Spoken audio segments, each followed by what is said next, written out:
صلی اللہ علیہ وسلم نے فرمایا کہ جس کو رزق چاہیے جتنا چاہیے اس وظیفے کے آپ ورد کرتے جائیں، انشاءاللہ مولا کریم خزانے کھولتا جائے گا، غیب کے خزانوں میں سے انشاءاللہ آپ کو رزق ملے گا۔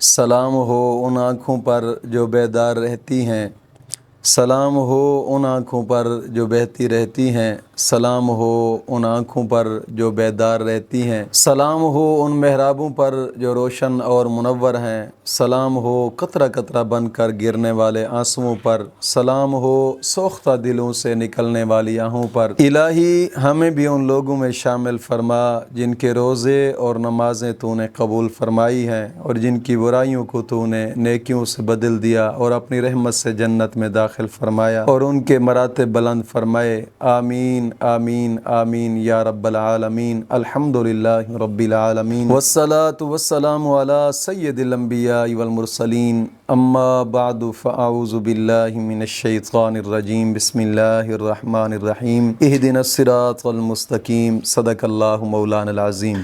روحانی پاورفل وظائف میں سے آج ایک اہم سبق دوستوں کی نظر کرنا ہے جو کہ رزق میں اضافہ کا ایک خاص وظیفہ ہے۔ دوستو، جو لوگ کہتے ہیں کہ ہمارے رزق میں برکت نہیں ہے یا ہمارے پاس رزق آتا نہیں، حالانکہ یہ بات نہیں ہے۔ وہ ذات کہ جس نے پیدا فرمایا ہے تو رزق کا وعدہ اس نے فرمایا ہے پکا، لیکن یہ اور بات ہے کہ کبھی کبھار نحوستیں ایسی پڑ جاتی ہیں، نحوستیں ایسی پڑ جاتی ہیں کہ انسان کا خود دل تنگ ہو جاتا ہے۔ جب دل تنگ ہو جاتا ہے تو ہمیں رزق کی کمی نظر آتی ہے۔ کوشش فرمائیں جو میں اسم اعظم آپ کو بتا رہا ہوں، اس اسم اعظم کو ان شرائط کے ساتھ کریں، انشاءاللہ العزیز انشاءاللہ العزیز انتہا درجہ کا آپ فائدہ پائیں گے انشاءاللہ العزیز۔ سب سے پہلی بات کہ نماز کی پابندی لازمی کرنی ہے اور ہر نماز کے بعد 11 مرتبہ کلمہ طیبہ اور 11 مرتبہ درود پاک، یہ اشد ضروری ہے۔ دوسری شرط یہ ہے کہ اپنے تمام گناہوں سے توبہ اور آئندہ گناہ نہ کرنے کا ایک پختہ عزم کریں، اور تیسری شرط یہ ہے کہ روزانہ کی بنا پہ کم از کم قرآن کریم کی 2 رکوع لازمی تلاوت کریں۔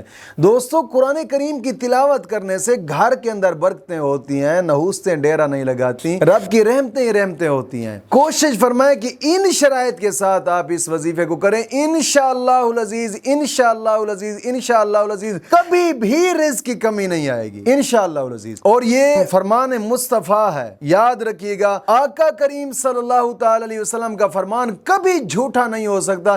یہ اور بات ہے کہ ہمارے اندر کمی ہو، پڑھنے کی ہمارے اندر کمی ہو تو اور بات ہے، لیکن حضور کا فرمان کبھی بھی جھوٹا نہیں ہو سکتا، کبھی بھی۔ آقا کریم صلی اللہ تعالی علیہ وسلم کا فرمان مبارک ہے اور مسلم شریف کی حدیث مبارک ہے، حضور نے فرمایا جو شخص اس وظیفے کو کرے گا اس طریقے سے، مولا کریم غیب کے خزانوں میں سے دروازے اس کے لیے کھول دے گا۔ یہ وہ وظیفہ ہے۔ وظیفہ کیا ہے؟ نماز فجر کے سنتوں کے بعد اور فرضوں سے پہلے، یعنی سنتوں کے بعد اور فرضوں سے پہلے درمیان کے اندر، فرض اور سنتوں کے درمیان کے اندر اول آخر 11 مرتبہ درود پاک پڑھ لیں، بہتر ہے۔ اور پھر 100 مرتبہ آپ نے یہ تسبیح کرنی ہے، سبحان اللہ والحمد للہ ولا الہ الا اللہ واللہ اکبر، سبحان اللہ والحمد للہ ولا الہ الا اللہ واللہ اکبر، سبحان اللہ والحمد للہ ولا الہ الا اللہ واللہ اکبر، 100 مرتبہ پڑھنی ہے انشاءاللہ العزیز۔ اس کے کوئی دن مقرر نہیں ہے کہ اتنے دن پڑھیں اتنے دن نہ پڑھیں۔ آقا کریم صلی اللہ علیہ وسلم نے فرمایا کہ جس کو رزق چاہیے جتنا چاہیے اس وظیفے کے آپ ورد کرتے جائیں، انشاءاللہ مولا کریم خزانے کھولتا جائے گا، غیب کے خزانوں میں سے انشاءاللہ آپ کو رزق ملے گا انشاءاللہ العزیز۔ مولا کریم دین متین کی سمجھ عطا فرمائے۔